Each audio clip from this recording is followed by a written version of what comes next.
એક મજાની પંક્તિ આપણી સામે છે. આત્મ ભાવે સ્થિર હોજો,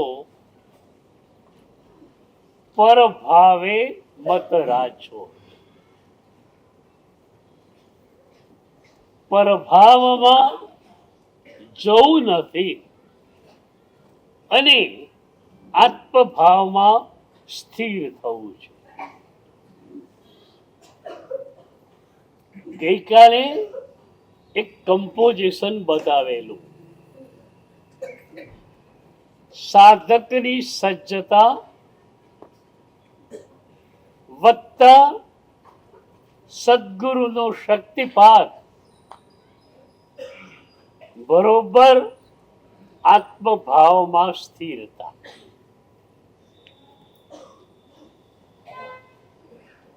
શક્તિપાત કરતા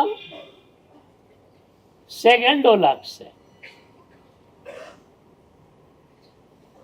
પણ એ શક્તિપાતને ઝીલવા માટે તમે તૈયાર થાઓ, એના માટે વર્ષો નહીં જન્મો લાગી ગયા. ઘણી વાર હું કહેતો હોઉં છું કે સદગુરુ તમારી રાહ જોઈ રહ્યા છે. ક્યાં સુધી રાહ જોડાવશો? સદગુરુ વિચારે આજે તૈયાર થાય, આ કાલે તૈયાર થાય, આ પરમ દિવસે તૈયાર થાય. જે ક્ષણે તમે તૈયાર થયા શક્તિપાતને ઝીલવા માટે, એ જ ક્ષણે સદગુરુ શક્તિપાત કરી દેશે. પરંપરામાં એક મજાની ઘટના છે. ગુરુ શિષ્ય પર શક્તિપાત કરવા માંગે છે, પણ શિષ્ય એના માટે તૈયાર થતો નથી. ગુરુ ખૂબ મહેનત કરે છે શિષ્યની સજ્જતા પૂરેપૂરી વિકસે એના માટે.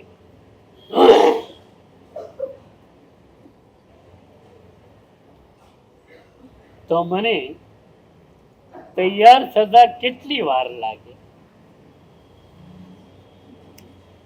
એક પ્રવચન, એક હિત શિક્ષા અસ્તિત્વના સ્તર પર ગઈ, તમે તૈયાર થઈ જાઓ. જે શબ્દો ઝીલાય છે અત્યારે, એ કાનના સ્તર પર, કોન્શિયસ માઇન્ડના સ્તર પર કે અસ્તિત્વના સ્તર પર?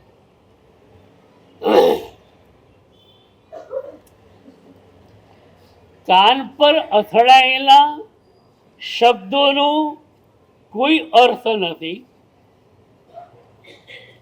કોન્શિયસ માઇન્ડના લેવલ ઉપર શબ્દો જશે તો પણ કોઈ અર્થ નથી, કારણ કે કોન્શિયસ માઇન્ડ જ રાગ, દ્વેષ, અહંકારથી ભરપૂર છે. અસ્તિત્વનું સ્તર છે, એકદમ ભીતરનું સ્તર. ત્યાં આ શબ્દો ઉતરવા જોઈએ.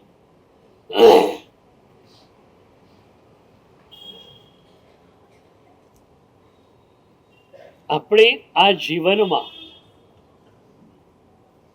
આ કામ કરીએ, અનંત જન્મોમાં ભલે આ કામ ન થયું, આ જન્મની અંદર આ કામ કરવું છે, બીજું કઈ જ નથી. સદગુરુના શબ્દો જે છે એ ભીતર સુધી પહોંચવા જોઈએ.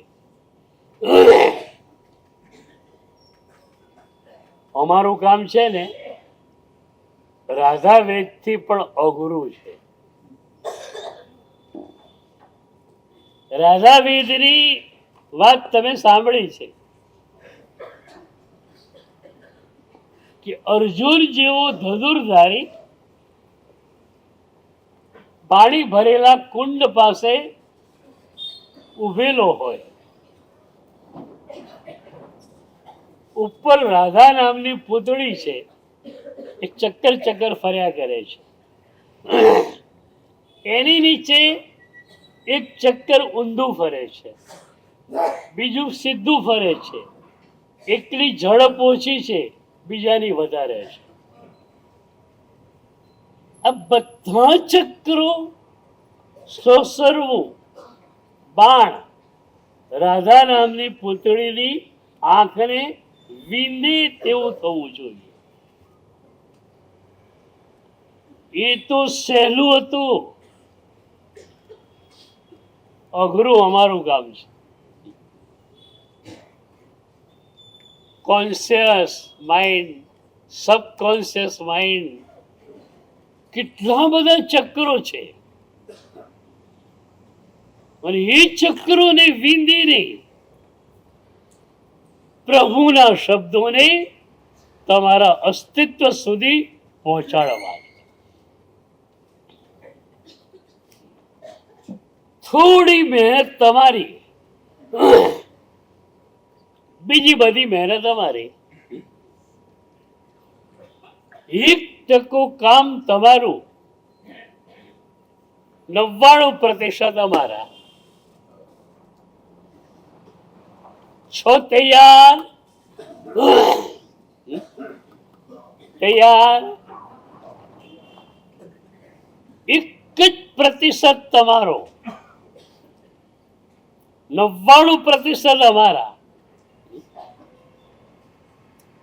આગળનું પાછળનું બધું જ કામ અમે કરશું.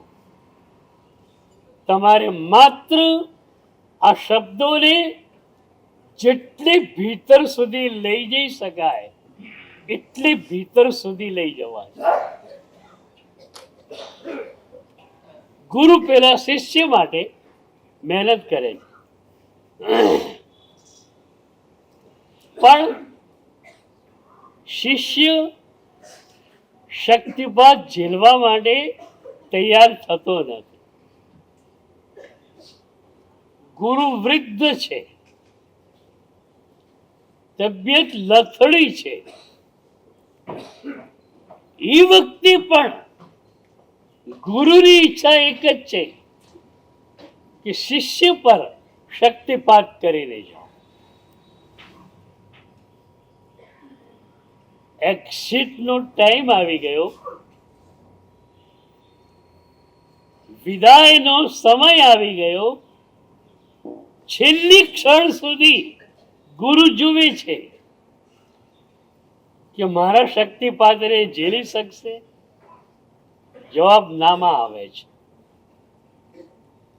ગુરુ કાળધર્મ પામે છે, દેવલોકમાં જાય છે. દેવલોકમાં ગયા પછી પણ એ ગુરુ શિષ્ય તરફ નજર નાખે છે. ગુરુની ચિર વિદાય પછી 6 મહિને શિષ્ય પરિપક્વ થયો છે અને એ જ ક્ષણે ગુરુ સ્વર્ગલોકમાંથી નીચે ઉતરે છે અને ગુરુ ઉપર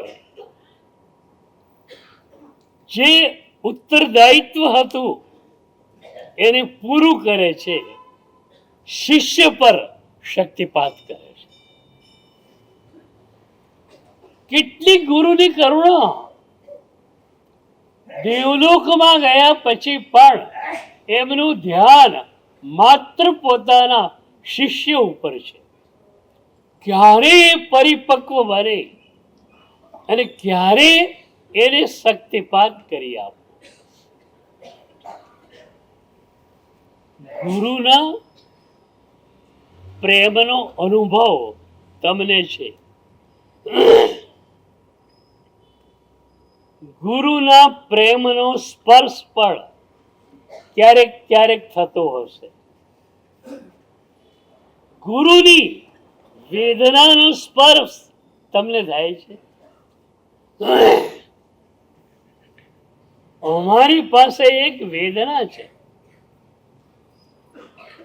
કે આવું પ્રભુનું શાસન મળ્યા પછી શું કોરા કટ થઈને જઈ શકાય?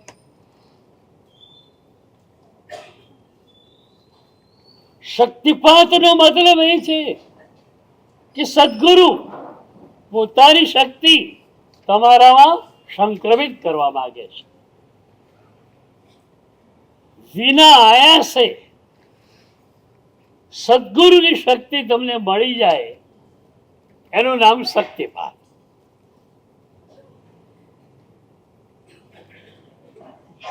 તો આત્મ ભાવે સ્થિર હો છે.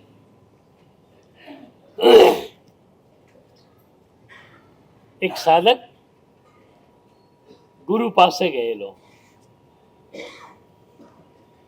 એને પણ આ જ સાધના લેવી હતી ગુરુ પાસેથી, આત્મભાવમાં સ્થિર થવાની. એક વાત તમને કહું, તમે ભીતર સ્થિર થયા, એટલો બધો આનંદ ભીતર છલકાઈ રહ્યો છે કે તમે બહાર ન આવો એમ નહીં, બહાર આવી શકો નહીં.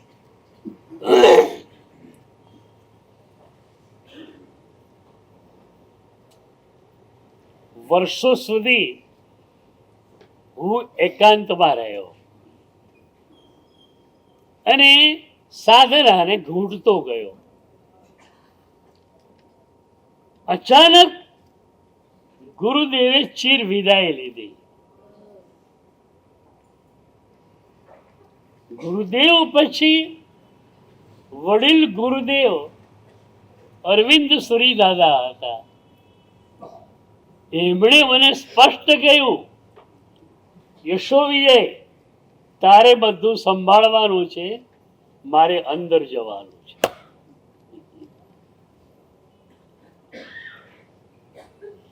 આખરે તો સદગુરુઓને ભીતર જ રહેવું છે, તમારા માટે બહાર આવે છે. અનુભૂતિની દુનિયામાં રહેલા ગુરુઓ શબ્દના સ્તર પર ક્યારે આવે? હરિભદ્રાચાર્યના ગ્રંથો વાંચીએ ત્યારે થાય કે એ સદગુરુ અનુભૂતિની ટોચ પર હતા અને અનુભૂતિની ટોચ પર રહેલા એ ગુરુ શબ્દોની તલાટી પર સી રીતે ઉતરી શકે? માત્ર આપણી કરુણા માટે એ શબ્દોની તલેટી પર ઉતર્યા છે.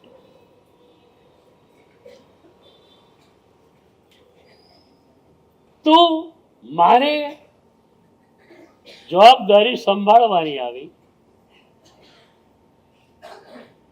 પહેલું ચોમાસું અહીંયા જ અઠવાલાઈસમાં હતું.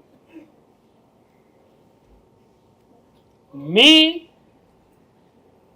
ટ્રસ્ટીઓને, અગ્રણીઓને બોલાવ્યા અને મેં કહ્યું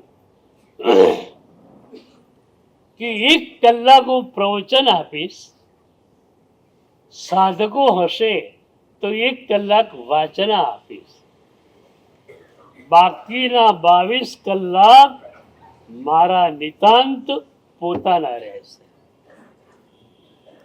2-3 મહાત્મા વૃદ્ધ નીચે રહેશે હોલમાં, પચ્ચખાલ આપશે, વાસક્ષેપ આપશે, પણ હું તો 22 કલાક માત્ર રૂમમાં જ રહીશ.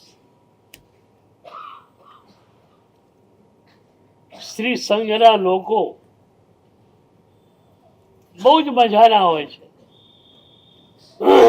એમણે કે ગુરુદેવ પ્રવચન આપ આપશો, વાચના આપશો, બીજી કોઈ અપેક્ષા અમે આપની પાસેથી રાખતા પણ નથી.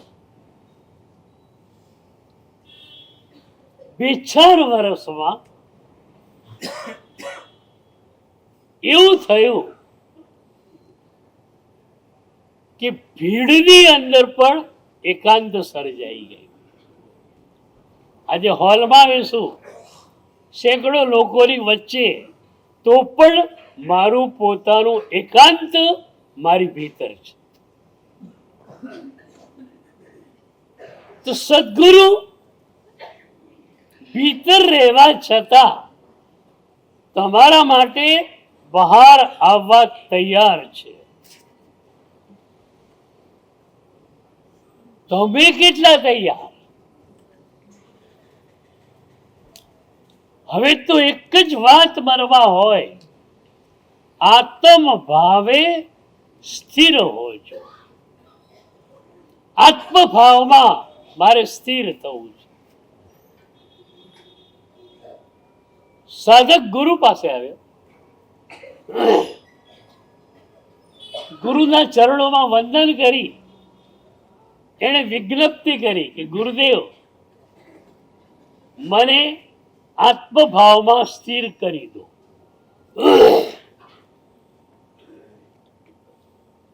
તમારામાંથી કેટલા આયા?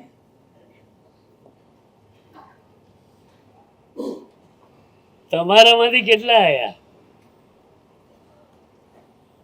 કે સાહેબ પ્રભાવમાં છું પણ મારે આત્મભાવમાં જવું છે, શક્તિપાત કરી આપો. આજે તૈયાર?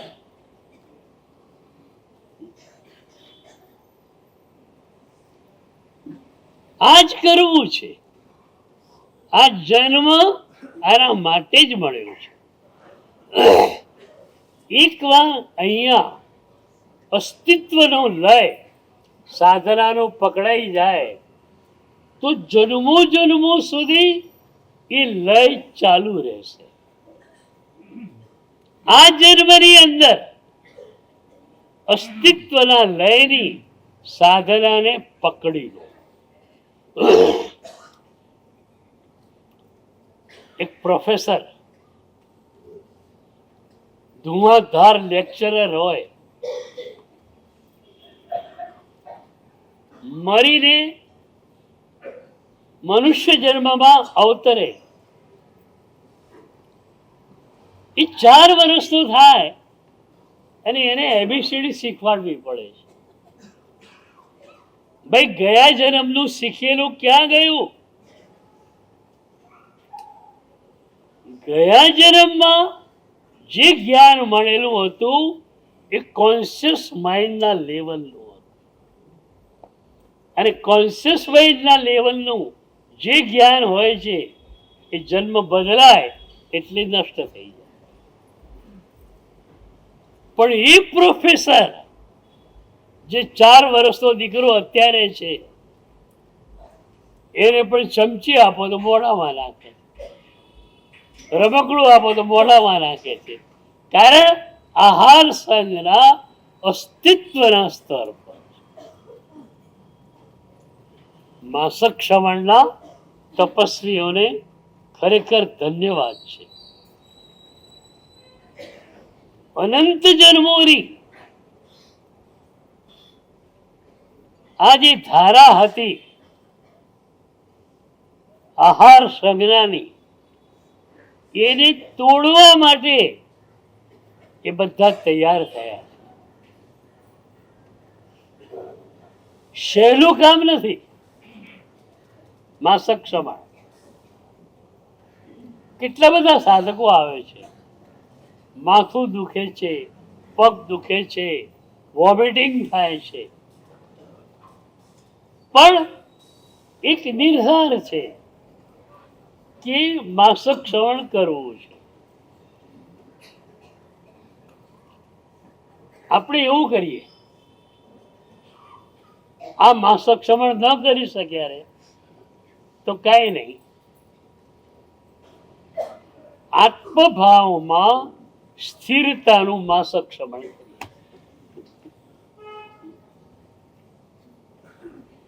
એના માટે 24 કલાકનું મૌન જોઈએ.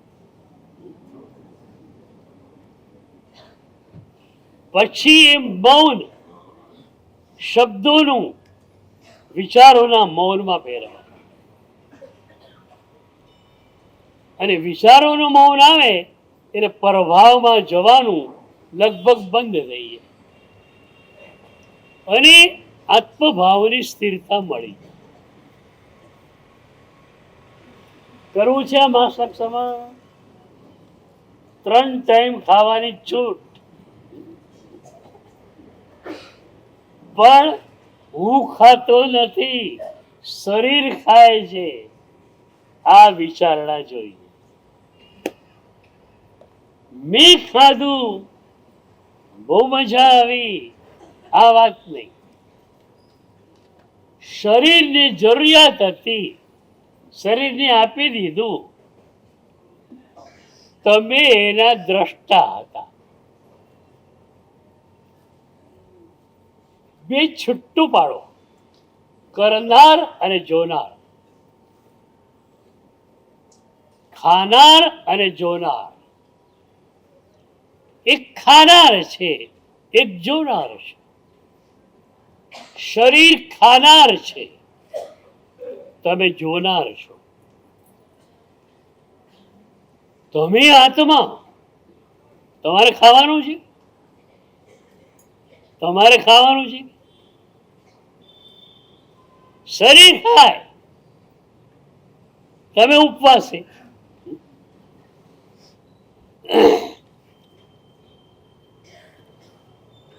સાધક ગુરુ પાસે ગયો, આત્મભાવમાં એને સ્થિર થવું છે.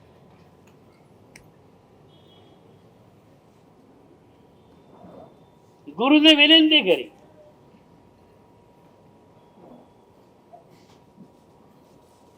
ગુરુ ચહેરાને જોઈને પણ એની સજ્જતાને જોઈ શકે છે.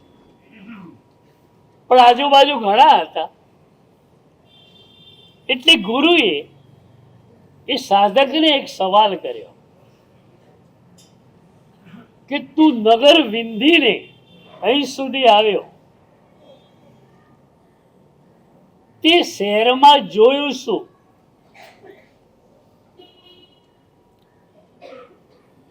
તમે શું જુઓ સુરતમાં?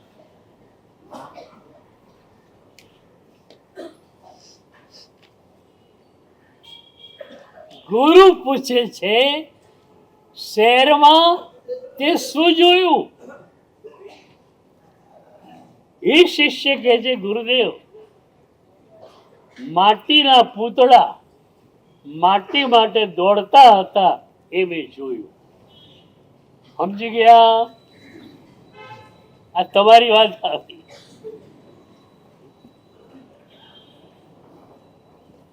એ સાધક કહે છે માટીના પૂતળા માટી માટે દોડતા.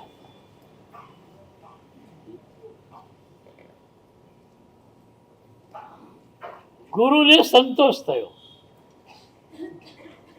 પણ હજુ ગુરુ આગળ વધે છે. કારણ બીજા માટે કંઈક માનવું એ અલગ છે અને પોતાના માટે કંઈક માનવું એ અલગ છે. લગભગ સાધકને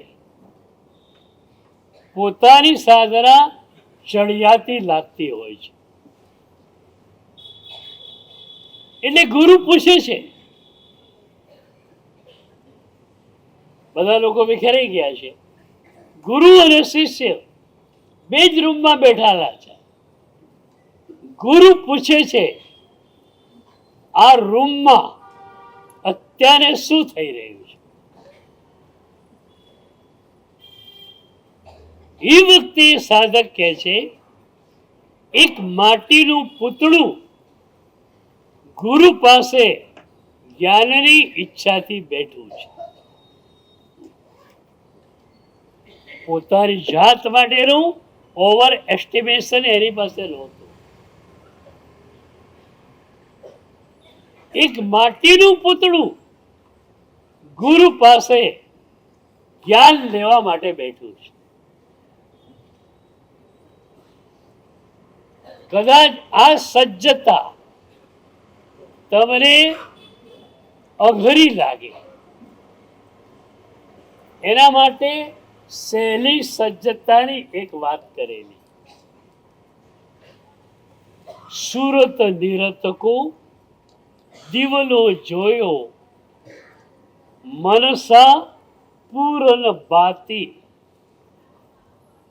અગમ ઘાણીકો તેલ સિંચાયો, બાલ રહી દિન રાતી. ભક્તિમતી મીરાના આ શબ્દો છે. એ કે છે સુરત નિરતકો દિવલો જોયો. નિરંતર પ્રભુ સ્મરણનું કોળિયું મારી પાસે છે. મનસા પૂર્ણ બાતી, પૂર્ણ મન એ વાટ છે. અને પ્રભુની કૃપા એ તેલ છે. પછી મારા દીપકને હું સતત પ્રજ્વલિત રાખ્યા કરું છું. તો હવે વાત એ આવી, મનસા પૂર્ણ બાતી, પૂર્ણ મન એ વાટ. તમે બધા જ અપૂર્ણ મનથી જીવી રહ્યા છો.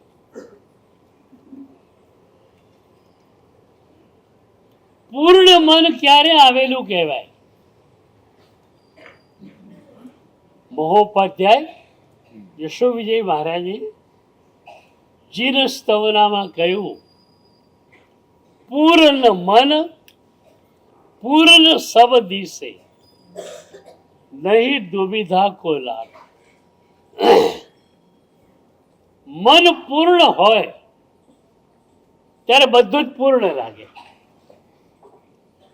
અમને બધું જ મજાનું લાગે. તમને આનામાં આ ખામી છે, આનામાં આ ખામી છે, છોકરાની વહુમાં આમ છે, દીકરામાં આમ છે. પૂર્ણ મન તમારી પાસે આવી જાય તો તમને બધા જ પૂર્ણ મજાના લાગે. મને પ્રભુએ આ દૃષ્ટિ આપી પછી એક પણ વ્યક્તિ ક્યારે પણ અપૂર્ણ લાગી નથી. બધા અનંતા ગુણોથી પરિપૂર્ણ ભવિષ્યના સિદ્ધ પરમાત્મા છે. તો પૂર્ણ મન પૂર્ણ સબ દિશે. એક બહુ જ મહત્વની વાત છે.